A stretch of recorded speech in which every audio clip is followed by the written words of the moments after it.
like I said, I don't think once we trade Lindor, it's going to be full rebuild. I think they're young enough and they have enough talent in the minors to have a couple down years, have a couple 78, 80 win seasons, and then once everyone's up, once Tyler Freeman, the shortstop, once Tristan McKenzie, once Nolan Jones, once Bobby Bradley, who's actually another player to watch for this year. Once they all come up and they establish themselves with the Indians in Cleveland, I mean, I think they're going to hit the ground running again. So.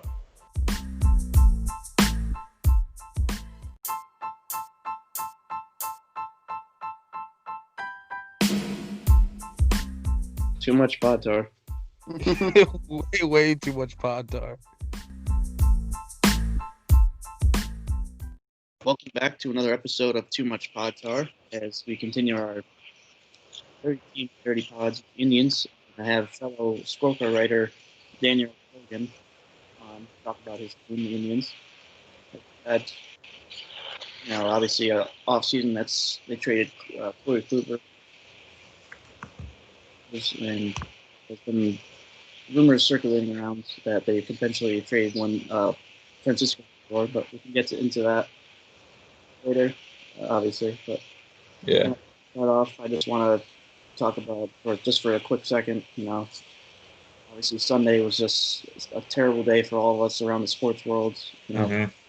Ryan dying in the helicopter crash, along with his daughter Gigi, and 7 other people, including the pilot. It was just a tragic day. It was just, me along with other people were really upset, really sad about it. It was so upsetting to hear. Kobe meant a lot to me. Growing up, he was, my favorite player, basketball player growing up. Reason why I was a Lakers fan. And, the only thing I can say now is, though, I know for a fact I'm going to be carrying the Mamba mentality the rest of my life. Even I was going to before, but now even more. I want to carry his legacy on and just do anything possible to make the world a better place. So, I don't know if you want to share a quick thought on Kobe. I mean, yeah, he was, like you just said, he was one of my favorites. Obviously, I'm from Cleveland, so it kind of felt like Kobe was supposed to be like my natural enemy just because I'm a LeBron guy. But, yeah, I mean, it's tough. I've gotten over it. Not necessarily I've gotten over the sad stage, and it's more of just, this is what Kobe Bryant meant to all of us. This is what Kobe Bryant is. This is who Kobe Bryant was. And it's just basically a celebration of his life at this point. So it sucks. My thoughts are out to the Bryant family and the families of the 7 victims. But, I mean, just knowing Kobe Bryant's personality, he wouldn't want us to sulk about this too long. So I think it's about time we stop being necessarily sad about it and more just celebrating his and his daughter's life. Yeah, exactly. That's basically summing up the Mamba mentality. That's what you got to do. Mm-hmm. Yep. So yeah, now just jumping back into baseball talk. Indians, just to start off, kind of going over last season, the Indians, they didn't have too bad of a season. They had finished with 93 wins, obviously, but fell short of the playoffs. Twins won the division with 101 wins. So I mean, the Twins came out of nowhere. I mean, when going into the season, I said that the Indians would win around 95 games, something like that.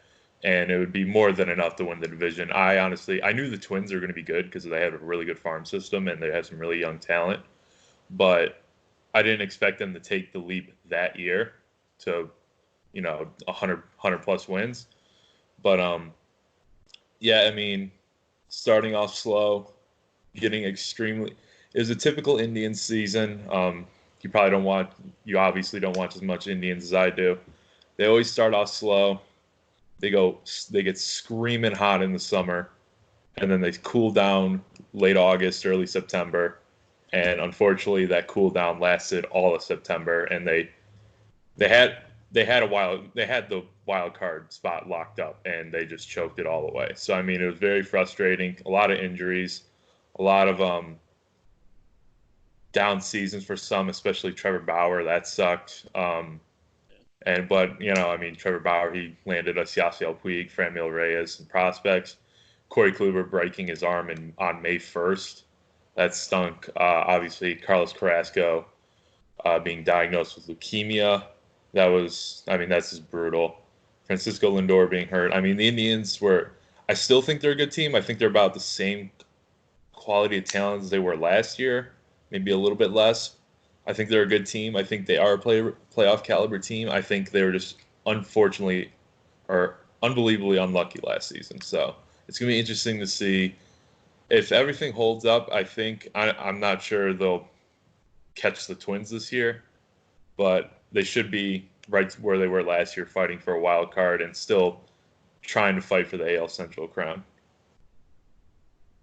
Yeah, I agree with all that, but I can honestly see the Twins kind of falling off this year a little bit. I don't know, because I think last year was just such a everything came together for them. Yeah, it was kind of like and everything goes right season for them, I think. But and now obviously they got Donaldson too, which is going to help them a lot. Yeah, that's big. And then obviously the biggest question is their pitching. I don't think it's as bad as people say it is, but they didn't really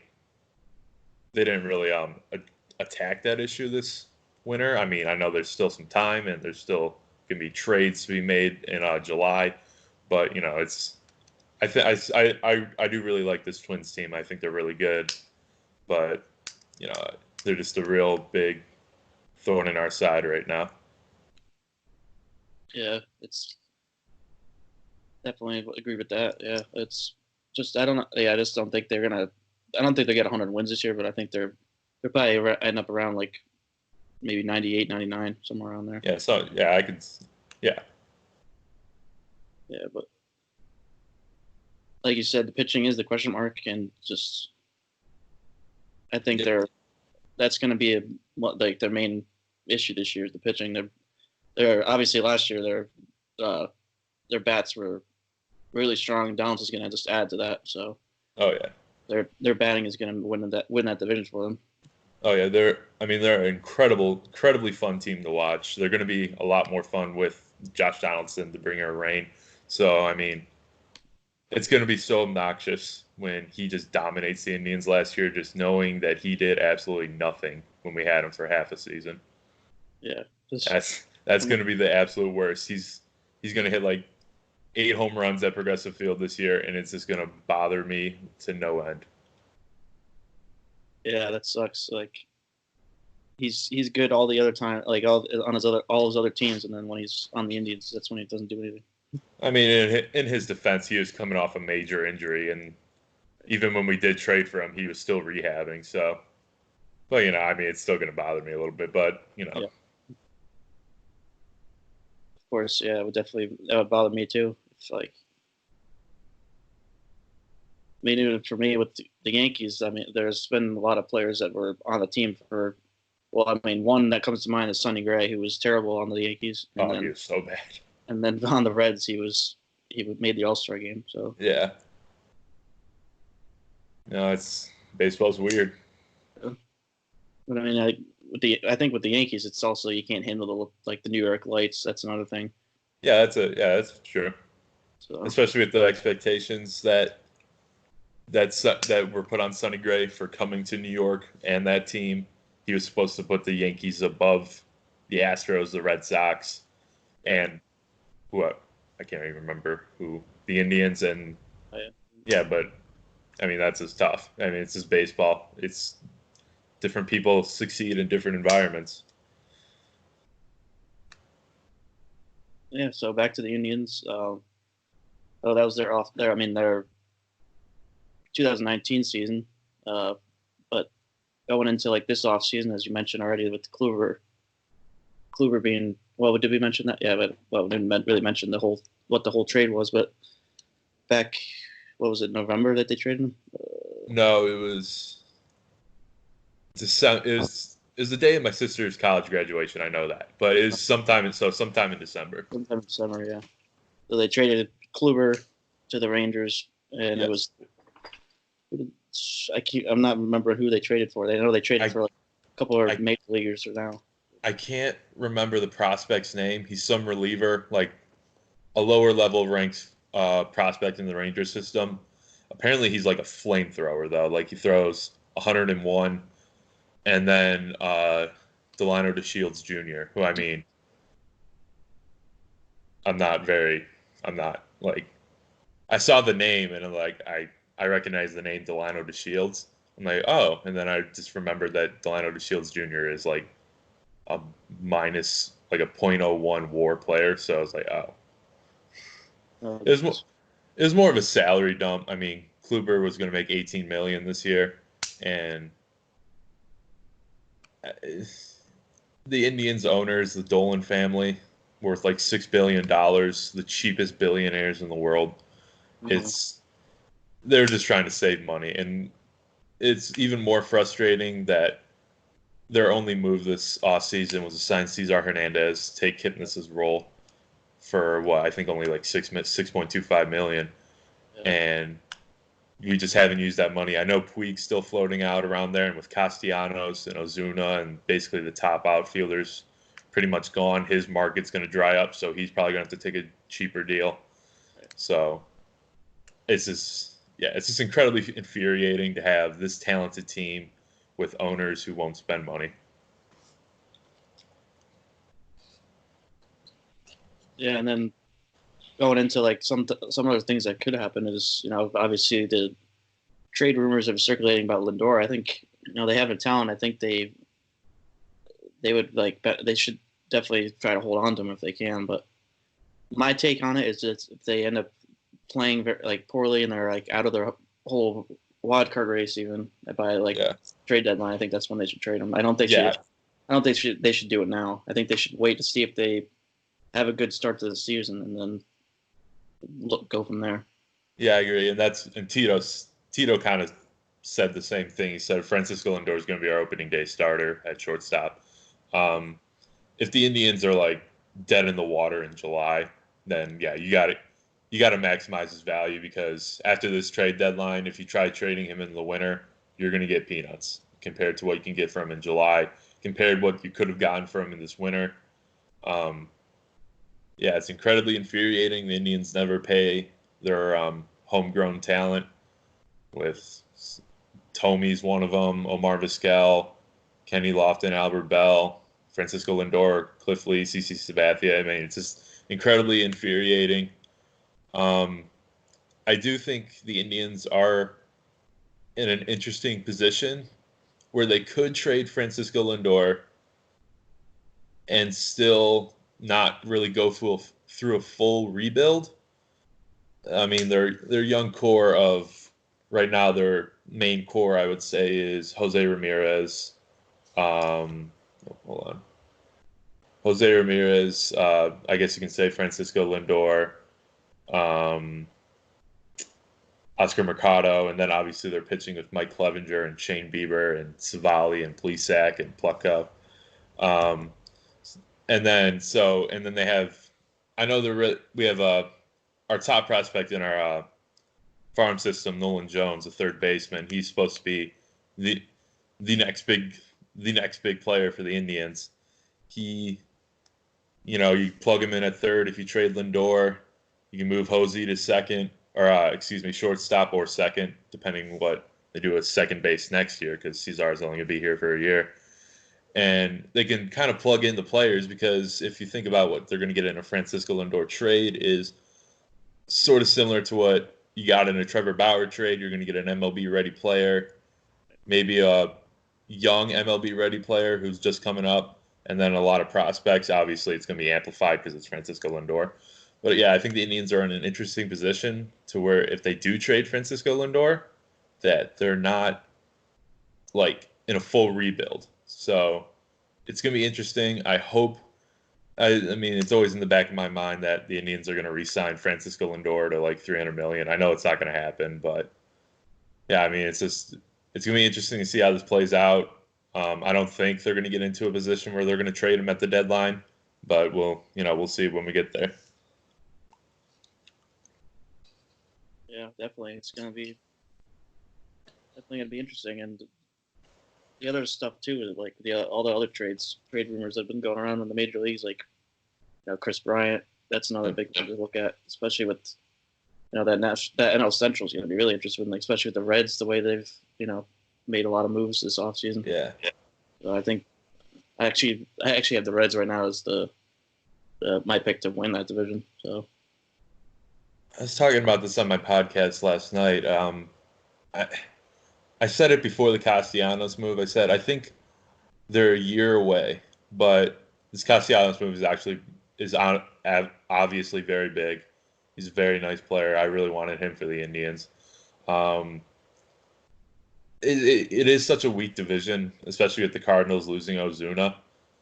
I think the Cubs still have the talent to win. They obviously had a major late season collapse, and the Brewers are on their way out. The Pirates are like what? Their total payroll is like $48 million right now after they traded Marte. yeah. That's pretty. I read somewhere that that's like less than their payroll from 2006, which is pretty hysterical. But I mean the Reds. It's nice to see a small market Ohio team spend money. Yeah. And you're probably thinking like, why can't the Indians do this? Like, yeah, absolutely. I hate it. I mean, I don't hate the Reds that much. We're not really that big of rivals, but it's annoying. Yeah. That's probably why Mets hate. I mean, that's probably why Mets fans like hate that. Like, always, like obviously you said you don't like hate the Reds, but I mean, Mets fans hate the Yankees because of that. Yeah. Like, Mets don't really do much, but then the Yankees are always the ones that do a lot of shit. Yeah, I couldn't imagine being a Mets fan. No, you're in New York. You're in one of, if not the biggest markets in sports, and you're just dominated by this team. I mean, we're talking about the greatest sports franchise in American sports. So I mean, it's just brutal. Yeah, I mean, even that's also with like the Knicks for basketball. The Knicks are they're in the same situation. They're complete shit every year, pretty much. Yeah, I mean, the only difference is then they're not really competing with any. I mean, they compete with the Nets, I guess, with Brooklyn, but I mean, it's not like the Nets are like world beaters. I mean, they may be now because of Durant and Kyrie, but yeah, I get what you're saying there. Yeah.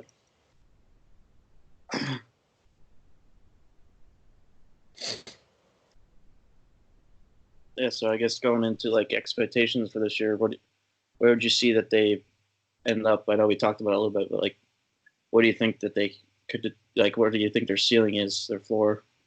I think floor is obviously third place in the division. Obviously, the White Sox made a lot of moves. I think they're another team. They're very similar to the Reds, where they're about a year away, but they got the talent to do it right now. Yeah. I think their floor is third place. Obviously, I mean the Tigers and Royals are just brutally awful, but I would say their floor wins would be about anywhere from like, and there's a lot of factors in play, including injuries and a Francisco Lindor trade or any other trades. I'd say their floor losses, and this is like assuming the worst, is around 75 to 77 wins. I mean, I know that's a little low, but I could honestly see that happening. And I think their ceiling is pretty much what I gave them last year, which is like 95, 96 wins, because I still think this is a really good team. They will, as the Indians always do, they're always active at the deadline. They're always, since this championship window opened, which is, I mean, it's hard to say open right now, but they've always been buyers. They haven't been afraid to dish out the prospects in return for talent. And honestly, we were talking about this. They don't lose trades like ever. I think the last time we went and looked at a trade that they lost, I think was like Brandon Jacobs, which was like when they traded him to the Reds when he was still like in Double-A ball. We were going through the history of their trades last night on my podcast, and we couldn't find one like notable trade that they've lost since Brandon Jacobs. But yeah, I think 95, 96 wins is their ceiling. That that could win the division if we're assuming the Twins do take a step back, in which I think they do take a step back. I'm not saying that like they're bad now or whatever. It's hard to replicate what they did last year. But yeah, I think it's going to be very interesting to see what happens in the outfield, who's going to be playing where, because right now our outfield depth is Mercado in center, and then left and right field will be a platoon of Tyler Naquin, Greg Allen, Jake Bowers, Delano DeShields Jr., and then Franmil Reyes. But Franmil Reyes is going to be pretty much the full-time DH at this point because we don't really have a DH.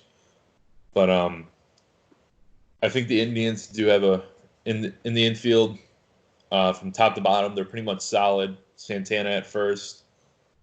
I don't expect him to have the season he did last year. I mean, setting career highs and all that. All-Star game starter. I mean, part of that played that it was in Cleveland, but second base, I think we upgraded. I mean, Cesar Hernandez, I mean, a 2.5. I'm not going to get incredibly excited over a 2.5 WAR player, but I mean, 280 batting average with 16 home runs. I think he hit last year. Put a little more pop in the lineup, more consistent than Jason Kipnis. Obviously, Frankie at short. Hosey at third. Hopefully he doesn't suck to begin the year again, because he was brutal too, all the way up until like June. He's batting under 200. He was just, and then he picked it up pretty well. And then catching, Roberto Perez had a career year. Still not somebody I completely rely, but he hit, I can't remember exactly. He was like 24 home runs, I think, which is more than he hit his entire career before that combined. And then obviously the other only move they made this offseason was grabbing Sandy Leon from the Red Sox, who, I mean, good defensive player. I mean, not like I recognize the name. It's like, oh, okay, Sandy Leon. But I mean, yeah, I think the Indians, like I said, starting pitching's all right. Bullpen is still, it's debatable. We came into the season last season, we're like, it's the bullpen. The bullpen is our biggest issue. And for the majority of the season, excluding late August and all of September, I think they were like number 1 or number 2 in bullpen ERA. So obviously Brad Hand is the focal point of that. He's a really dynamite closer. Had struggled a little bit late in the year. Simber can be good. He's shown the flashes. He's also shown some very ugly sides. Nick Wickren.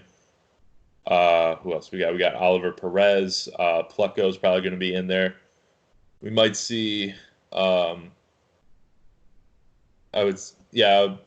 or a combination of like Plucko, Savali.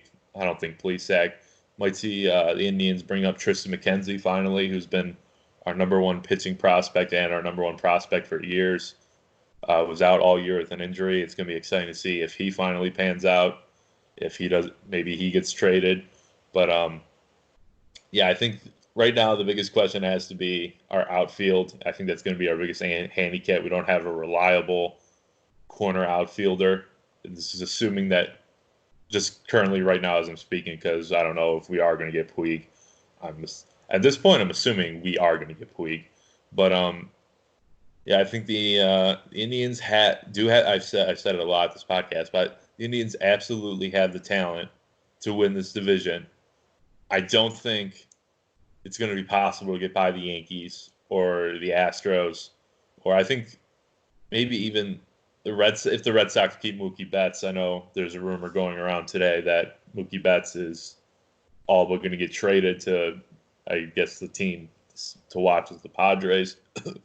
But I think they're going to go back to the playoffs this year. I can't definitively say they're going to win the division or if they'll go to the wild card. But I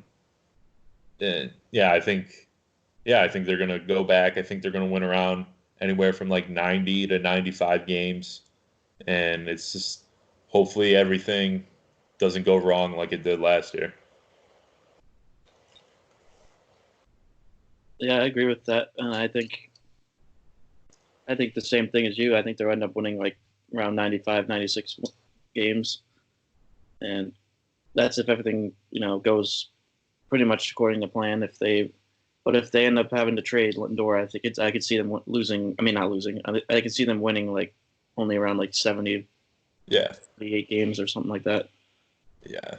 So that's if everything goes wrong. But if everything goes right, I think they wouldn't. I think they're winning the division, like you said. Yeah, if everything goes right, they should be battling for the division. Again, I'm not going to say definitively that they will win the division because I still am interested to see how the Twins do. If they can repeat last season, obviously they're set offensively, but it's going to be up to that pitching. I mean, big fan of Jose Barrios, but outside of him, they need some help. Did they get Pineda back? I I believe they. thought I I think. thought I remember seeing that. Yeah, I think that was like way back in the beginning of the offseason, so I'm not sure. Yeah, I mean, like, as he's not. I mean, he's not what he was. I mean, it's not like he was a world beater when he was with the Yankees, but I mean, it's a name. He'll get you some innings, but yeah, it's gonna be really interesting this season. It's gonna be. I'm excited for this season. Um, I'm excited to see if they're able to what they'll do at the deadline if they are in contention.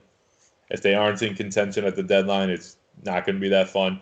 But it's yeah. I go into every season excited for the Indians. I love the Indians to death. But yeah, it's just going to be very interesting. Yeah, definitely. And they end up not getting Puig. That would be definitely something that should go for at the deadline. Yeah, yeah. If they are in contention, they need to go. I don't know. I haven't really even thought about it. Who's on like 1 year deals? Who's on the trade block? Who could potentially be on the trade block? The only name I really knew was Starling Marte, had an who had the Pirates are going to move, but obviously they were going to move him in the winter. But yeah, I mean, I'll be. I can't really think of names out in the outfield who would be moved at this time. I can't really think of names who would be moved in the future. Maybe Cespedes, I don't know, but it's gonna be hard with that. Well, they did restructure his contract, but yeah, again, it's gonna be super interesting. I'm very excited, and I hopefully we'll get back. This is most likely gonna be their last final year, or not their last year with this team making a championship run, and that just basically means Lindor. Right. But I don't think like I said, I don't think once we trade Lindor, it's going to be full rebuild. I think they're young enough and they have enough talent in the minors to have a couple down years, have a couple 78, 80 win seasons, and then once everyone's up, once Tyler Freeman, the shortstop, once Tristan McKenzie, once Nolan Jones, once Bobby Bradley, who's actually another player to watch for this year. Once they all come up and they establish themselves with the Indians in Cleveland, I mean, I think they're going to hit the ground running again. So, yeah, definitely. I could definitely see that. And I guess just last thing we should touch on is just any other things that you want to mention. I know we've pretty much covered a lot of it. yeah. So. I'm trying to think. Other than, I know the rumors is another trade rumor going around that Clevenger was thinking about being moved around. I know the Angels were a part of it. I know there was this potential rumor of him and Lindor going to the Dodgers, which, I mean, I would love to see the haul we got for that. But I thought the reported the Indians were asking just for straight up Lindor was Gavin Lux, Dustin May, and Jock Peterson, which I said, I mean, I love Francisco Lindor, but if they're giving me that, I'll piggyback ride Francisco Lindor to LA. Yeah, but definitely a good trade. Yeah, but I think they're set at pitching. We'll see what Tristan McKenzie does. If Tristan McKenzie comes up and he does what every young Indians pitcher does and just becomes an all-star world beater, I could see them moving a Clevenger. I don't know. I can't remember what his contract looks up, or his contract is, or what Carrasco potentially. I don't remember his contract. I think they just re-signed him actually. I don't know what his deal is going to be. Hopefully he's back to form. I think he's still battling with leukemia, but yeah, it's other than that, I think the Indians are ready to roll. I think they're going to go back to the playoffs. Not like I don't think they're going to. If they do go back to the playoffs, they're most likely going to have to play a wild card team, whether that be like the A's or even the White Sox or the Angels, maybe even the Astros, because I'm big on the A's this year. Oh, yeah. But and if not, I mean, they'll be playing in the ALDS against Astros, A's, or the Yankees. Or like I said, if the Yankees or the Red Sox keep bets, I'm big on them coming back this year. So hopefully we got some 2016 magic. I mean, it's been incredibly infuriating. One game away from the World Series for the first time in 100 million years, and couldn't get it done with 2 games in Cleveland. And then going the next year, winning 103 games, including 22 wins in a row. I mean, that was just unbelievably magical. I can't begin to tell you that.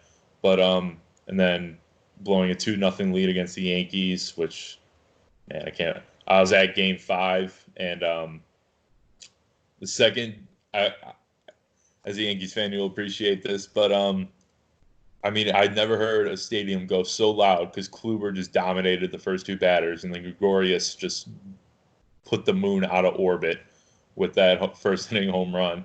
And I mean, I've never heard anything go so quietly.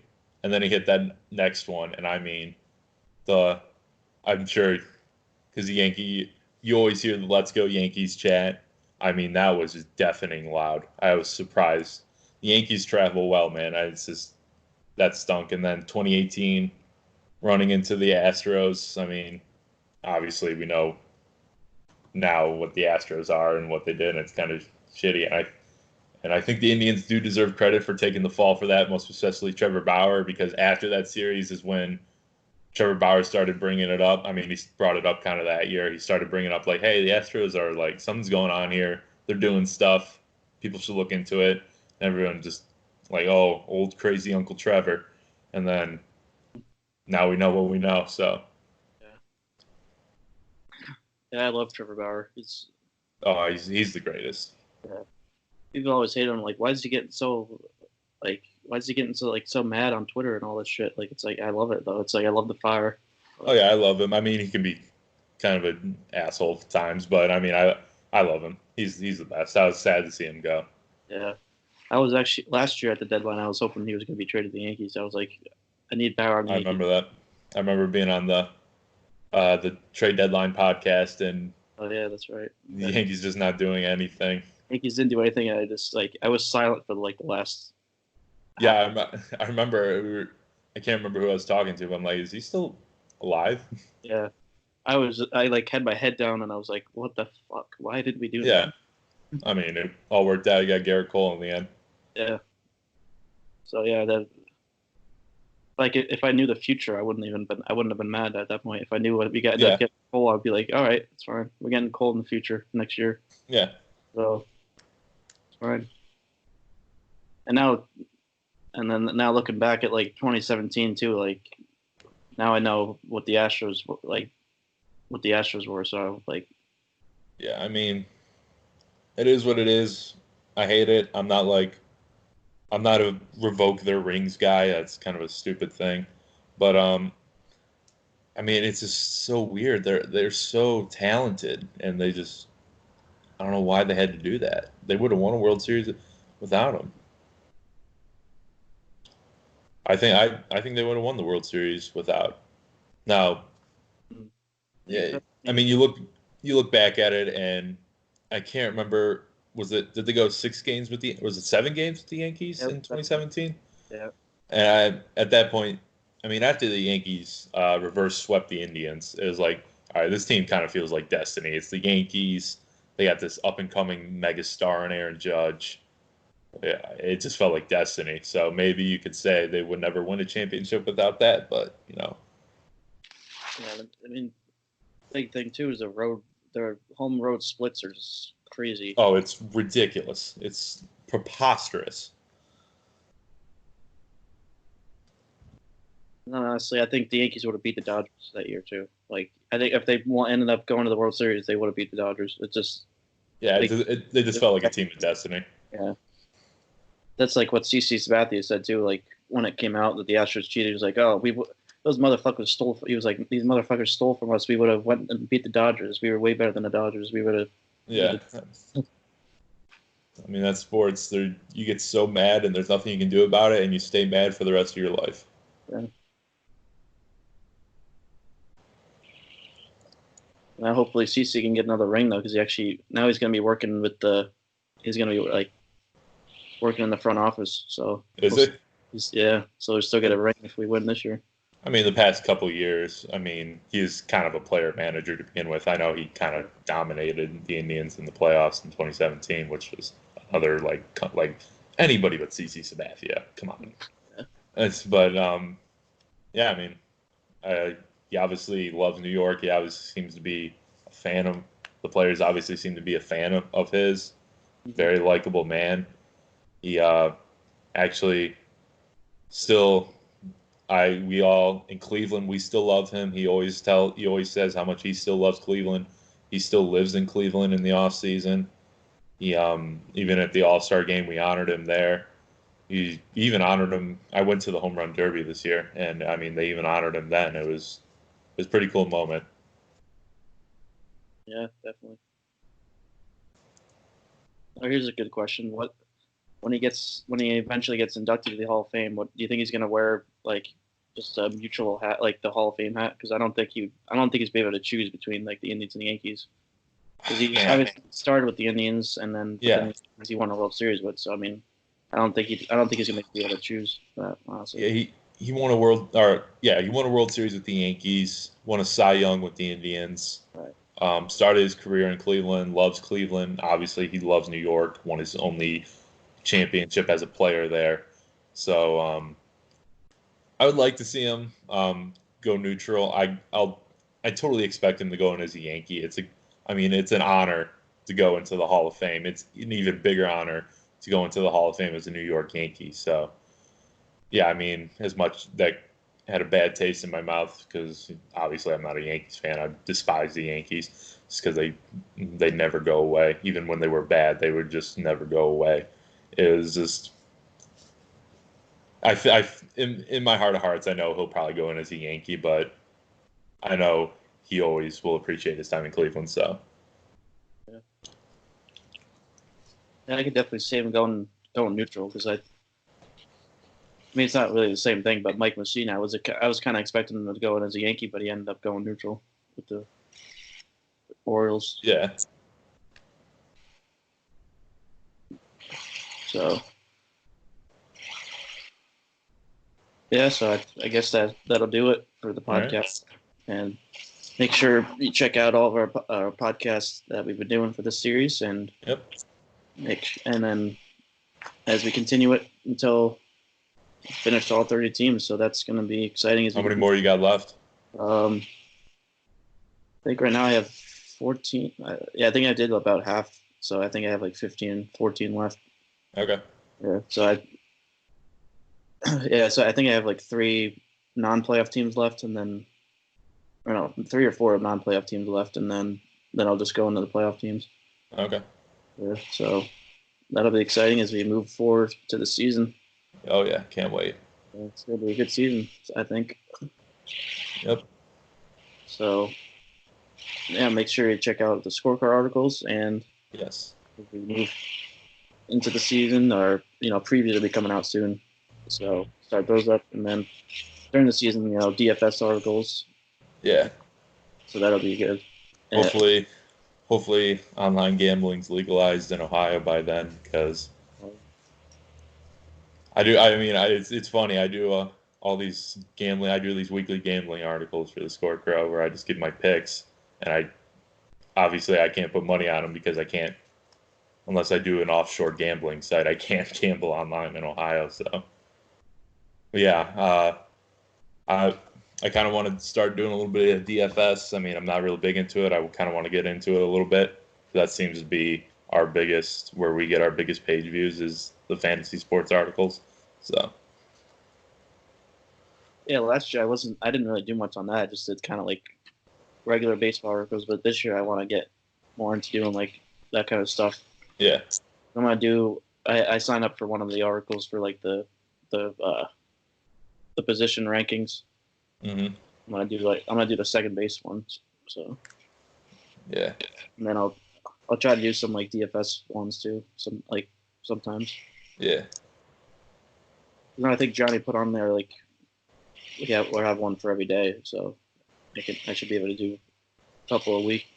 Yeah, I got to look at that. I know I signed up for obviously team previews, like AL power rankings. I signed up for like the AL Central like weekly recap. I think he deleted my name and put his name on there, so yeah, it's like okay. Wait, what happened? The AL Central, the division recap, weekly recaps, and like 95% sure I put my name down for the AL Central, and Johnny put his name in there, and I just kind of laughed when I looked at it. Yeah, I mean, it's not like you could say anything about it. Like I don't care. I just kind of laughed. I mean, you guys could always like share it too. Like go, like like he do it one week and then you do the other week or something. Yeah, well, he is the head guy, and his team is in the AL Central, so he can have it. Yeah. I signed up for the AL East for that. So yeah. I'll be doing that, and then obviously the Yankees preview. Yep. Yeah, can't wait. Can't wait for baseball season. Yeah, we're like, 14 days now from spring training, pitchers and catchers, I think. That's right. Yeah. Yeah, so getting close. Oh yeah. That's the best thing about baseball is it feels like the off season lasts like 10 minutes. Yeah. Because I'm sitting in the same chair right now that I was watching all the World Series and it feels like I was just sitting in this chair watching the Nationals in the World Series like 10 minutes ago. Yeah, same here. At some points it seems like it's so long, but then other times it's like, oh crap, we're almost to spring training. Holy shit! I know it's hard to believe that in 2 weeks pitchers and catchers are going to start reporting. Yeah. Well, honestly, this off season was just it went by even faster because there was actually shit going on, unlike last year. And that's hard to believe because of the big names last year of Trout and Machado. But obviously, obviously there's not Trout, Harper and Machado. But obviously they're big names this year. But yeah, this has been a pretty good off season so far, and obviously with names like Arenado, Betts, Lindor, and I thought I saw somewhere about Trevor Story being floated around out there. That's a fit for the Reds. So I could see Story and Arenado being traded. Yeah, I mean, I don't know what the Rockies plan. I don't know what the Rockies' plan is as an organization. They just don't know what the hell they're doing. No, they need to hit the reset button, and then they have the players to trade to help that reset button. And they had the prospects. They just don't know what to do with them. Like, yeah, they're a funky organization.